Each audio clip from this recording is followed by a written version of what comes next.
আসসালামু আলাইকুম, বিসমিল্লাহির রহমানির রহিম। আজকে আমাদের বাসার সবাই দাওয়াত খেতে গেছে, একটা বিয়ের অনুষ্ঠানে গেছে। তা আমি আর আমার ভাবি আজকে বাসায় রয়েছি, তাই ভাবলাম তারা যদি স্পেশাল খায় তাহলে আমরাও একটু স্পেশাল খাই, ভাবি ননদ।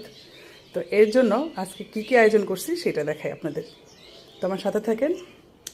এখানে আছে জলপুই দিয়ে ডাল রান্না করছি, এটা সাদা ভাত করছি, এটা হলো ডিম ভাজা, এখানে আছে চিকেন ফ্রাই, আর হলো এটা হলো চিকেন চাপ, মানে যেটা চাপ স্টিক বলে সেটাই করছি। আর এখানে আছে পেঁয়াজ, ধনিয়া পাতা আর শুকনো মরিচের ভর্তা। আর এটা আছে শসা, টমেটো আর বালাচাও দিয়ে সালাদ। তো আজকে ভাবি ননদ মিলে এই স্পেশাল খাবারটি খাবো। জানি যাদের মন জ্বলতেছে দেখবে, যারা তাদের মন জ্বলবে, একটু জ্বলুক,